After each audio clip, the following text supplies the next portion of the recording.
क्या योगी आदित्यनाथ जी को बुलाया गया है कि आप रिपोर्ट लेके आइए? पहली बात।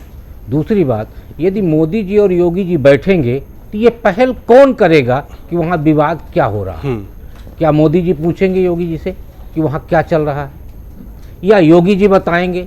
कारण ये है कि दोनों की अपनी अपनी हनक है।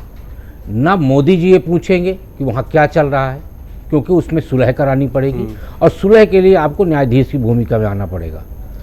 और योगी जी इसलिए नहीं बताएंगे कि वहाँ क्या चल रहा है कि योगी जी दिल्ली वालों को ये क्यों बताएंगे कि हम इन दोनों को, मुख्यमंत्रियों को नहीं संभाल सकते।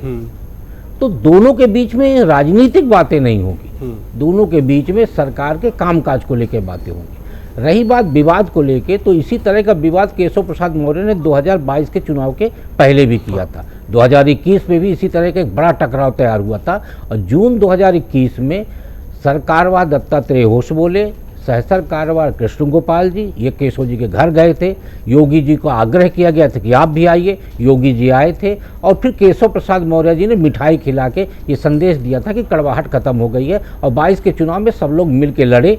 सब लोग मिलकर लड़ने के बाद भी योगी जी ने बताया कि मैं योगी हूँ और सिराथू सीट केशव प्रसाद मौर्य हार गए। ये पहला वाकया नहीं है। जब जब योगी के सामने कोई खड़ा होने का प्रयास किया गया, किसी को खड़ा करने का प्रयास किया गया, योगी जी ने हमेशा अपनी ताकत का एहसास कराया। 2018 में गोरखपुर सीट जो 89 से भारतीय जनता पार्टी जीत रही थी, योगी जी के नहीं मनपसंद कैंडिडेट होने का भाजपा हार गई, सपा जीती। AK शर्मा यहाँ से ढोल नगाड़े के साथ उत्तर प्रदेश भेजे गए और ये कहा गया कि अब पूरा कंट्रोल AK शर्मा जी करेंगे। लंबे समय तक इंतजार करना पड़ा उनको और जब मिन्नत किए तो MLC बने, आज मंत्री बने हुए हैं। दारा सिंह चौहान 2023 में भारतीय जनता पार्टी छोड़ के सपा में गए, सपा से विधायक बने, 24 में वापस आए, उपचुनाव घोषित से हार गए। तो ये कोई एक उदाहरण नहीं है। सुनील बंसल ताकतवर संगठन महामंत्री वापस आए और उनको एडजस्ट करने में बड़ी मशक्कत करनी पड़ी सेंटर को। उसी तरह से केशव मौर्य, ब्रजेश पाठक को भी मशक्कत करनी पड़ रही है सेंटर को। योगी को कोई मशक्कत नहीं करनी पड़ रही। उन्होंने तो दरवाजा खोल के रख दिया है, रहना है तो रहो, जाना है तो जाओ। अब ये सारी मशक्कत सेंटर के पास है कि सेंटर इन दोनों को कहाँ समायोजित करता है।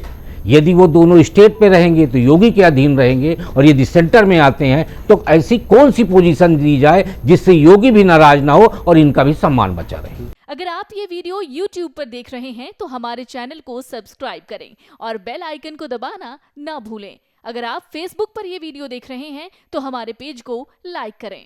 अगर आप ये वीडियो YouTube पर देख रहे हैं तो हमारे चैनल को सब्सक्राइब करें और बेल आइकन को दबाना ना भूलें। अगर आप Facebook पर ये वीडियो देख रहे हैं तो हमारे पेज को लाइक करें।